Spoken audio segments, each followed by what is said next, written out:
All right, there's our next episode of True Wrestling Fan Discussions, continuing our retro pay-per-view review series. Going to be WCW Bash at the Beach 1996. I'm your host, Mike.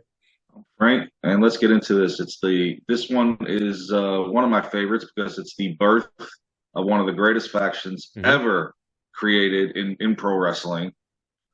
And so here we go. July 7th, 1996, Daytona Beach, Florida.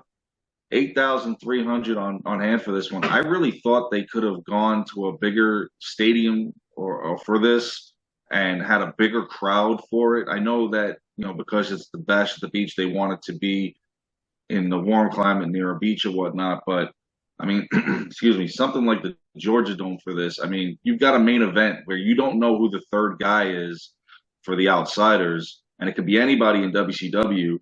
And I know a lot of people tuned into this pay per view, me included, to see who it was going to be. I just thought 8,300 was like a low number for this, but I know the Oh, buy rate was high.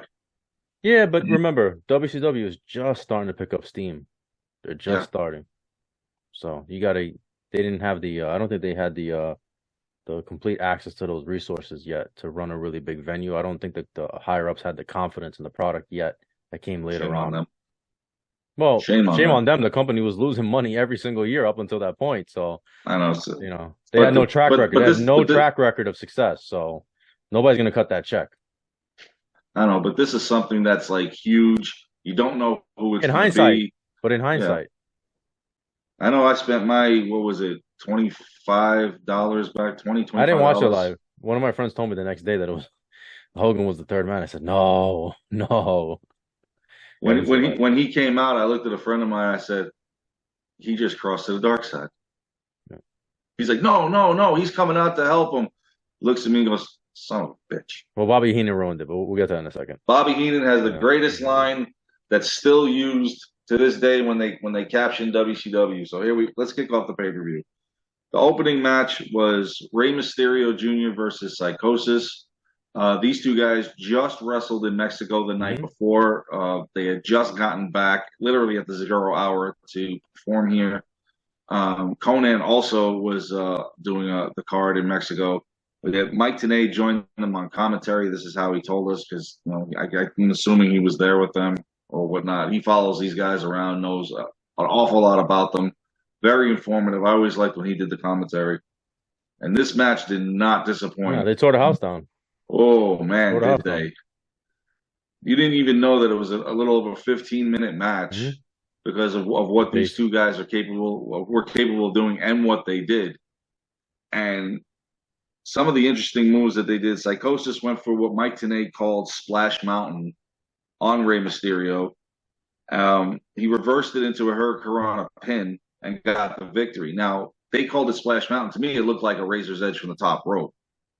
But Conan later on, also when he was Yeah. commenting on this match, said that he used a move called Splash Mountain. So Rey Mysterio midair reversed it, and It was he got the crazy. pin in this one. It was It's insane crazy. in It's this nuts. match. And this is Rey Mysterio before he put on any weight. This is like a super young Rey Mysterio. So he was lightning quick and super agile. Yep, So he's only and before 21. He's all and 21 years before old, all I think. the ink too. So Yeah. you look at So him and like, damn, it's crazy. It's crazy to watch him, man. I used to love watching Rey Mysterio Jr. I used to tell my friends that didn't watch WCW, you gotta tune in. You gotta see the cruiserweights. You gotta see Rey yes. Mysterio. You have to see this kid. Even though 27 years later, I know a lot of people consider him an old man, but I'll tell you what, he's not he can't do what he did in this match right now, but I'll tell you what, he's still very agile in the ring and still No, puts yeah. on a hell of a Yeah. performance 27 years later at the age of almost 48. Yeah, it's crazy. So it's pretty impressive. And at this point, he was a veteran of at least, I believe, Mike Tenay said about 6 years. He He got was all the wrestling since he was yeah. 15. But he got all those injuries too because of the He had style. 5 knee The surgeries and all this stuff. style, Yeah. style is very, it's crazy style. But it was a great match. Yes, it was. A lot of good things to come for Rey Mysterio in the future in Mhm. WCW. Now, after this match, Mean Gene had interviewed Conan again. He was discussing his upcoming match later on this evening against Ric Flair. And then he also was giving his props to the previous match. The next match on the card was pure 100% garbage. It was the Carson City Silver Dollar match. Now, first of all, it's a bunch of silver dollars in a sock. on a pole Silver that is Dollar way Stinkfest. too high for anybody to climb. If either one of those guys would have tried to climb it, they would have climbed. They would have died. The pole would have Jimmy broke. Jimmy Hart is not a big guy, so he was able to do it. But if Earthquake or Big Boss Man, because this is Earthquake versus Big Boss Man. This is we just commentated this match on when we did what was it World Tour 91. World Tour, they fought yeah, each other. yeah. So now this is John Tenta versus Big Bubba, Yeah, but Earthquake versus Boss Man, pretty much. He's not the Shark anymore. He's not the Shark, and he's got half his hair. Yeah, so they're treating him like garbage. And this was a Stinkfest. It was. Tenta did have a good idea. He started taking off the harnesses, right, and to lower the pole. I don't understand why they put it so far up. It's not supposed to be that high. No, that looked crazy to me. That looked crazy. And Tenta almost killed Jimmy Hart because I don't know if you caught the part where Jimmy Hart's on the top rope and he turns around. Tenta pushed him. Yes. If he didn't hold on, because he grabs the pole. If he didn't, he would have fell right outside the ring. He would have probably busted his clavicle, his collarbone, right? Because he would have fell something. He could, even from the top rope. Like if somebody pushes you and you're not ready for it, you can't brace yourself. Yeah. I think he just kind of it was like kind of like a reflex, like. And he should know. Right. Jimmy Hart. I mean, Earthquake. Come on. You just see Jimmy Hart like grab, like, oh. Yeah. But I mean, the object of it was he climbed the pole. You can use the silver dollar sock. I mean, Tenta could have easily won this with an Earthquake splash, but instead he hits Boss Man with the sock, pins him. Tenta gets the victory. Congratulations! Then he puts the coin. He puts the coins on his eyes. I thought I was watching what was that movie? Troy? Yeah, Troy, right? Where they put the coins on the. Yep. Yeah. It was insane. Tenta gets the victory over Big Bubba, which is, again it ain't saying much. Thank God. Moving on. The next match. Well, before I get to the next match, Mean Gene was interviewing in the back. Lex Luger, Sting, and the Macho Man Randy Savage on the upcoming Hostile Takeover match. You can see, Savage took his cocaine, man. He's out there, boy. He's ready to fight Sting and Luger back there. They all had the war paint on. Yeah, it looked really good. These guys are on the same page. I was so hyped for this match. It was unbelievable. The next match on the card was a taped fist match. Hacksaw Jim Duggan versus Diamond Dallas Page. And I didn't get excited for this match back then. I wasn't getting excited for this match now. It wasn't all that good. Now, if Duggan wins, he gets the Battle Bowl ring and be declared Lord of the Ring. So what, you going to give Duggan a title shot? Because Page never got it. Right. We've discussed this previously. You just gave the man some jewelry that he probably pawned later on when he was broke.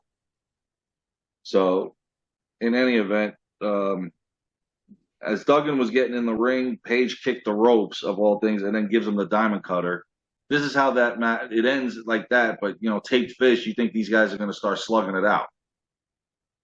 So I don't understand their concepts here. So afterwards, Duggan, punched Page. He got a little bit of a piece of Page, but Duggan loses. Diamond Dallas Page wins, keeps his Battle Bowl ring. That is of no use. In any event, our next segment on the card, Mean Gene in Oakland interviewed the WCW World Heavyweight Champion, the Giant, Sullivan, the Taskmaster, and Jimmy Hart. Following that, Lee Marshall was interviewing Chris Benoit and Arn Anderson. That was an insane match. If they beat Sullivan and the Giant, any one of the four horsemen the next night would get a world title shot against the Giant. So the next match on the card, I love this because it was chaotic, it was imbecilic, and tables didn't break. We're talking about the double dog collar match, the Nasty Boys versus Public Enemy. This was another Stinkfest. He hits the guy with an inflatable shark, and he sold it. What are we doing here? Well, the Nasty Boys were already past their primes here, and I was never really a big fan. I think they were still doing good. They just came off the feud with Harlem Heat. But you know what it is? I saw them in the early '90s, and they were much more agile. Yeah. In the early '90s than. Well, I know Sags eventually is going to call it a career because remember Brian Knobbs comes back to WCW when they had the hardcore division. Oh Jesus Christ! Which is not saying much, but Brian Knobbs wrestled, in that division. because Sags. I think I don't know if This it was this injury this or he just called it a career. mm. This match just dragged. It dragged, and then the tables. They were trying to break the tables. The tables weren't Shockingly, it was an breaking, 11-minute match. but it felt like it was longer than that. Yeah, but the Well, I fact that just he sold an inflatable shark incredible. hit, I guess that was for comedic effect. I guess it just wasn't that funny. they didn't have their plunder, That's as Dusty Rhodes was That's all. saying. We were making up words. We got the plunder. Well, this didn't work for me, brother. Didn't work for me. It was. I liked it because it was Yeah, funny. I Just didn't the like fact it. that the tables wouldn't break They until wouldn't break. finally Yeah. after the match, the table broke when Rocco put Sags through it. But it's a chain clothesline that Johnny Grunge gets pinned by Knobs because the whole time it's Knobs versus Grunge and Sags versus Rocco because that's who you chained it to. I thought the match was okay. I wasn't fans of Public Enemy because despite put it like this, unless they were in WCW, they got treated like garbage in WWE and WCW, and I don't know why. Unless they were in ECW, you mean? Yeah. In ECW, they were legends. Yeah. The fans were totally behind them. I don't know. They had the song "Hot Stepper" that they came out to. Fans got into it. They were great in ECW, but when they went up north or down south, I don't know what happened. nobody wanted to work with them, and they hated these guys. Yeah. And I don't understand because they were workhorses and they were good. But I mean, this match, call it for what it was. Like I said, I was laughing because of some of the comical stuff that they were doing. And in the end, Nasty Boys do get the victory. So after this, Mean Gene was standing outside Hall and Nash's locker room with all the cops standing there. He was wanting to talk to one of them, but that wasn't going to happen. And they also are wondering the whereabouts of Eric Bischoff. They're calling him. They don't know where he is. Don't worry, he's not the third man. At least not yet. So our next match on the card was for the WCW Cruiserweight title. Dean Malenko defending the title against Disco Inferno. Disco. Disco Fever. Yeah, it's actually This actually wasn't a bad match. These guys could wrestle. I mean, no, Disco can wrestle. It was just maybe the gimmick. Yeah, it was the gimmick. It was the gimmick. John Travolta wannabe. But that's what he was supposed to be. I know. Which is fever. Yeah. You know what's funny? I won't stay too long on this. The anniversary of Saturday Night's no, I'm sorry. The anniversary of Staying Alive I think it was yesterday. It was very recently. And I asked myself, I don't understand how you can make a great movie like Saturday Night Fever and make such a piece of garbage like Staying Alive. One of the worst sequels Saturday of all Night time. Fever had their anniversary was last year. Was it? Yeah, because it wasn't last year. I'm sorry, it was a couple of years ago. But John Travolta he went to Lenny's. Returned to Lenny's. Yeah, he went to Lenny's. It was a few. Yeah, you're right. Lenny's closed last year. Yeah. So shame. Anyway, and so ironically, Sylvester Stallone directed Staying Alive. Man, can you believe that? Jesus. It was Stallone. Anyway, moving on. The match was. I thought it was a good wrestling match. These guys could work. Yes, Dean Malenko, Mr. Expressionless, doesn't need any expressions to go in there. Once that bell rings, he's going to whoop your ass one way or another. And it was funny. Malenko hits a nasty brainbuster on Disco, and you think the match is over at that point, but he didn't get the pin on that. The first time Malenko goes for the Texas Cloverleaf, Disco countered and rolled him up, almost got the pin. But Malenko with a double arm hook power bomb into the Texas Cloverleaf is how he won it, and that's how he won most of his matches. Mm-hmm. So, despite a good effort from Disco Inferno, Dean Malenko is still the Cruiserweight champion. I really didn't like him later on when he was one half of the Boogie Nights. I don't know if you remember that. Oh God, no, I don't you remember State Patrol, but you don't remember the Boogie Nights. I don't remember Boogie Nights at all. Him and Alex Wright. I probably checked out. I probably wasn't watching at that point. What year was that? I don't think nobody was watching at that point. 2000? 2000. Yeah, no, I wasn't watching. Nobody was. I was just watching to see how they can top the stupidity. And believe me, they hit that they found a way. Week. Somehow they found a way. Yep. Our next match on the card was probably one of your favorites because you love the guy. Steve Mongo McMichael versus Joe Gomez. This was another stink fest. No, not stink fest, shit fest. Yeah, it was bad. This was a bad match. I just wanted this thing to be over. And Tony mentions that this is McMichael's third match, professional TV, match. Right, and I'm like, so why didn't you put this on Saturday nights? Right. I don't know, man. I thought Mongo. I don't hate him as much as you do. We're talking No, about I the don't hate character, him. not the person. We're talking about the No, character. I have respect for the Yeah, but person. we're I talking don't. about the I character. just The character. You're not a yeah. fan of I'm not a fan Mongo. of the The character. Yes. character. I thought he was good for whatever reason as like the muscle. Not necessarily even in the ring, but just him being he had legitimacy, being a former NFL player, was a big guy. I bought into Mongo as, the muscle. But him in the ring, oh, especially early on, Yeah, he was. and this guy was new too that he fought. Yep. Two guys that are green. Yeah. And remember Mongo got the taste of wanting to wrestle at WrestleMania Yeah, 11. yeah, right. When he was one of the Lawrence Taylor's boys, right? Yeah. Yeah. So he got the fever there. But I mean, his wrestling skills. Especially now. This is He was very all right early. on the microphone. I had no problem with That's him what there, I'm saying. I meant. And holding a Deborah, little and chihuahua I will be forever grateful to him for bringing to us bring Deborah in Deborah. McMichael. Yeah. Thank you very much. Yeah. So But Mongo as a commentator, great. Mongo as the wrestler, bro, you needed some work. And if you're gonna challenge Goldberg, you better do oh the my work. Jesus. Oh my Jesus. Because remember, Goldberg's still learning at that point too. I thought one of them boys were gonna kill each other. Seriously. But I mean, in this match, Michael actually gets cocky during this match. Well, I don't understand why. You're facing Joe Gomez, and he tries to put the figure four on him, but he almost got rolled. He got rolled into a small package, and almost got pinned, but didn't.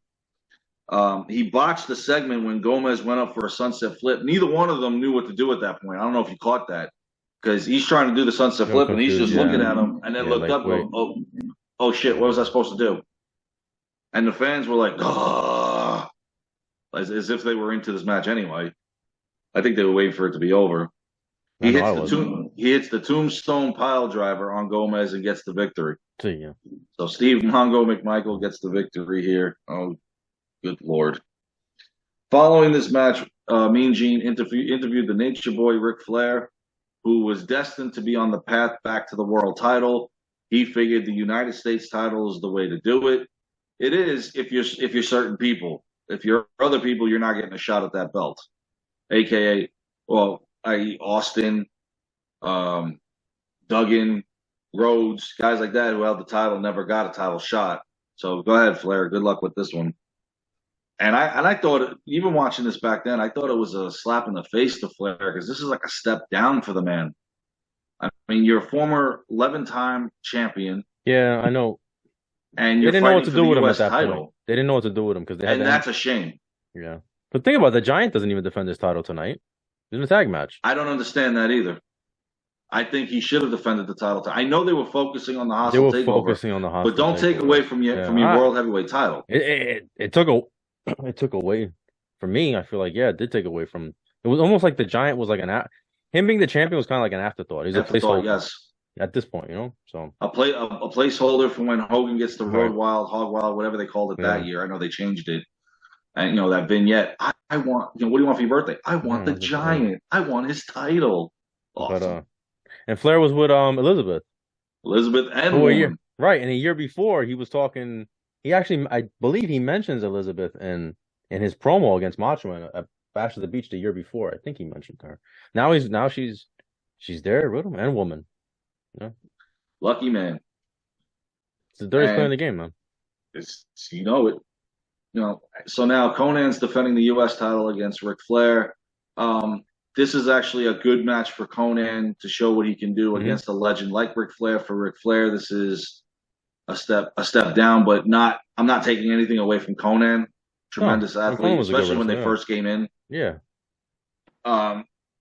Conan, he goes off the apron outside. He hits Flair, but also he caught Elizabeth there a little bit. But my girl was okay. My first crush in wrestling. Everybody's first crush. That's why she's the first lady, first crush. And I still continued even through the NWO. I loved Elizabeth. It's just something about her. I don't know, just the way she's classy. She's classy. Yes, there you go. Thank you. So once again, Flair distracts the referee, and Woman gets on the ring, on the apron. Low blows Conan, of course. Elizabeth distracts the referee, and Flair throws Conan outside, and Woman's choking him out. This is like a 3-on-1 match here. It's ridiculous. And Conan put the figure 4 leg lock on Flair, but Flair gets to the ropes with the help of Woman. And then once again, the referee's distracted by Elizabeth. A woman hits him with the shoe. So that's how Flair, puts his feet on the ropes and gets the pin. Not even a figure four here. We're doing the shoe thing again. So Flair is once again the United States champion. Congratulations to him, because then for the next 2 years, you're just going to get your butt whipped on Nitro. Unfortunately, when you don't know what to do with a legend like him, you gotta go back to the drawing board and find something for him. Because he should have been main event through and through going up against the NWO, not fighting six and all this other nonsense. So that's just my opinion. No, it's true. I agree. So following this, Mean Gene was trying to find out who the third man was. Mm-hmm. Said he heard voices in there. I just can't recognize the voice. It's like muffled. I can put my finger on it, but it's a familiar voice. They are in the company. Well, no shit. But he was like saying that it was a voice that, we are familiar with, but he didn't actually say like it was somebody from WCW. Oh, I thought he said it's somebody that works for the company. I just watched this. I should know. I think he said something along the lines of that. Maybe not necessarily that. Yeah, I think I interpreted it as somebody in the business. Yeah, that's how I interpret, not necessarily WCW. But then Bobby was telling him, "Oh, pay off the cops," and he's about to like try to bribe him. He's like, "Oh no, like I'm not doing that." He didn't be quiet. Right, yeah. Don't get me into trouble with one of your shenanigans. Oh my God, those two. Just gotta call the hotline. Yeah, just call the hotline. So. Yeah, there you go. About $18 to find out it could be Hulk Hogan. Right, yeah. Jeez. So, yeah. Our next match is Arn Anderson and Chris Benoit versus the Taskmaster and the WCW champion, the Giant. Heels versus heels. Yeah. Well, not really. The Horsemen were cheered except for Mongo. Because of the Horsemen, though. But only because they're the Horsemen. They're still heels. But they're getting technically, cheered. Yeah. They're getting cheered because it's the Horsemen. Yeah. No one liked the Dungeon of Doom. No. There's no just like there's no Jeff Jarrett fans out there, there's no Dungeon fans out there. I don't think there are. I don't think there ever was. No. I wasn't a fan. I just laughed at how idiotic it got week to week. I told you it's a guilty pleasure of mine because it's so bad it's good.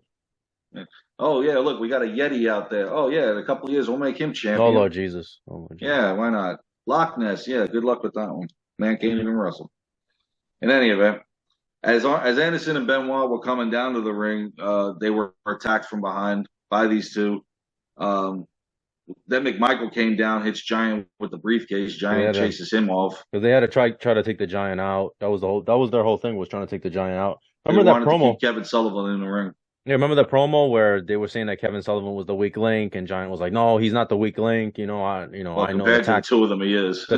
I know. It's the truth though. And then he was saying, he's like, "Oh, Kevin Sullivan brought me in here to reclaim my birthright."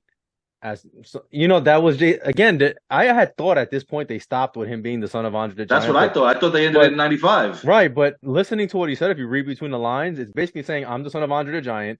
My father beat him for the championship and then got stripped. So I'm here to reclaim, back in WWE." Only problem is you're in the wrong company, buddy. Yeah, I don't know. You want to reclaim your birthright when Hogan got back in 2002, you should have fought him then. Remember how later on they count the world championships. They merged them eventually, yeah. That's how Flair became the 16th time. Right, because they count the 14 and 2, yeah. So, I think it should be that way. Regardless of what organization you're in, if you win the top prize, you're a heavyweight champion. Yeah, no, I agree. So, in any event, getting back to this match, Sullivan was in the ring far too long. That was mainly because Benoit and Anderson needed to keep him in there, because if there's any chance of one of the Horsemen getting a title shot, it's beating Sullivan. And what's funny? Let's say they did win this match. Which one of them? You think whoever pins Sullivan would be like, all right, I got that title shot tomorrow night. It would have been kind of cool to see them banter about it.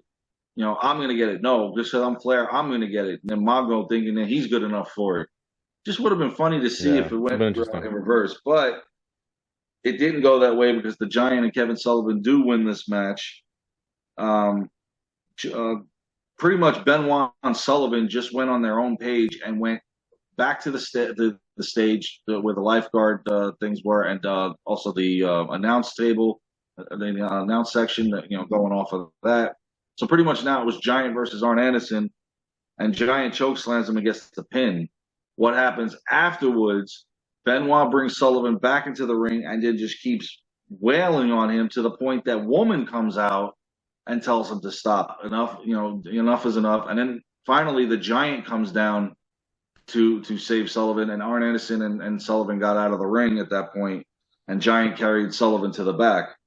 So this rivalry is definitely heating up. And this rivalry between Benoit and Sullivan is even going to go through the next year because they will face each other at Bash of the Beach 97 in a retirement match.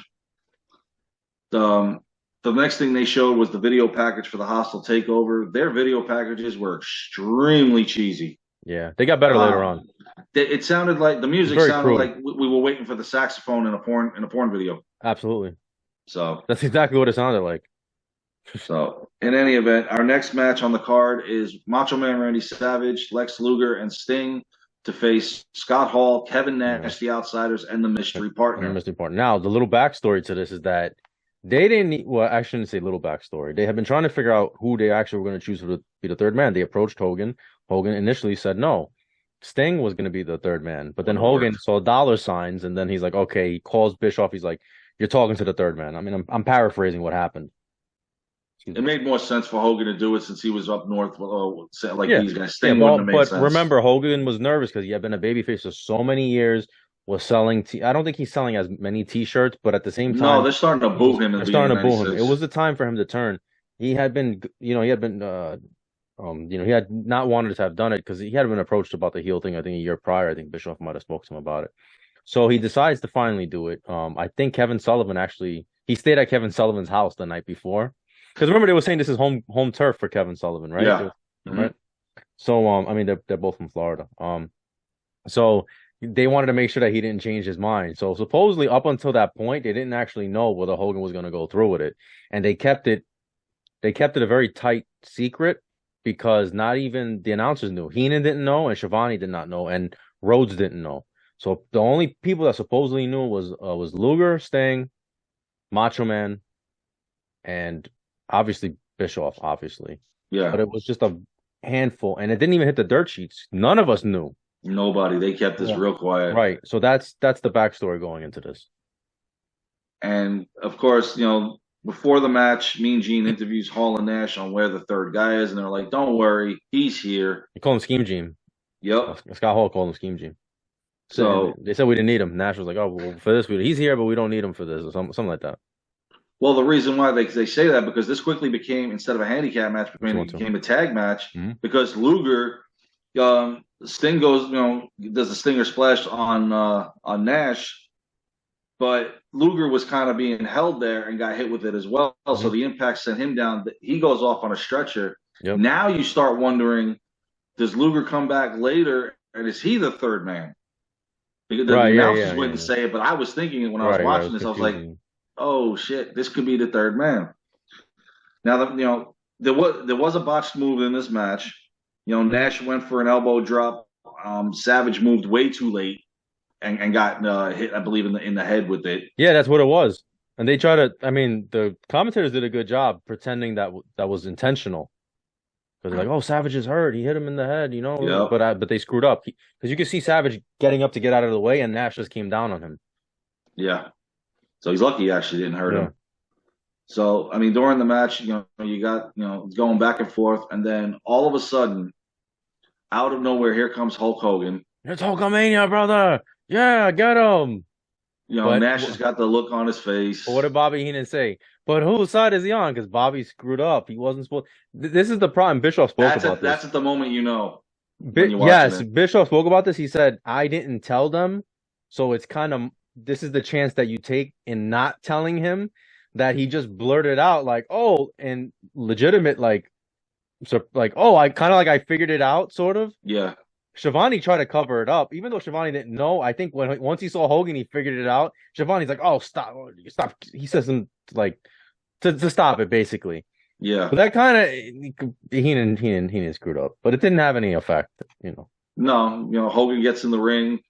They exit the ring. They Savage run. He down. rips his shirt, so it's like you think that Hogan came out to save them, Yeah, and then once he put his hand on Randy Anderson, and then three leg drops on Yeah, that's it. Savage, and Heenan with the most famous line, Hulkamania has betrayed Yep. WCW. How about when Heenan said, "What have I been telling you about? What have I been telling you all these years?" Now Heenan's the Yep. babyface Yeah, and he's commentator and right. Hogan's the heel. And I also did like though, even though Heenan was a babyface, he was rooting for WCW. Yes, something Remember? he never did. Yeah, and they did a really, really good job of like the story was really well done. That it was like Hmm. WCW versus the Outsiders, even though you knew they were working for the same company, but Yeah, the story was really well done. And I never would have thought Hulk Hogan would have been the third man. Never would I no, have thought that Hogan was going to be the third man. not Nope. until I saw him come out. Then I was like, oh man, don't tell me.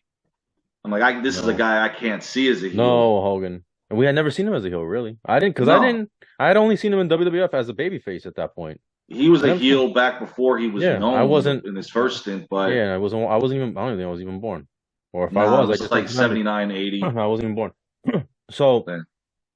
that was cool though, man. And, for Hogan, they're throwing garbage in the ring and everything. I don't know if they cut it out on Peacock or it was never on even the WWE network. But Nash punches a fan that tries to run into the ring, and then Scott Hall kicks him in the head. But it's not on the Yeah, on Peacock. they edited that Yeah, that might actually only been on the live broadcast. I don't even know if it was ever probably. on.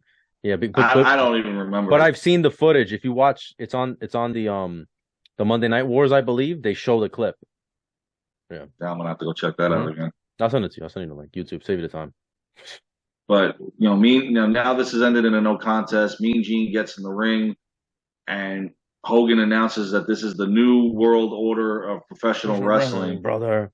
That's the only time New during World the interview he Organization, I'm says sorry. new. Yeah, he goes New to New World World Organization. Yeah. Organization after He got that, caught up in the moment.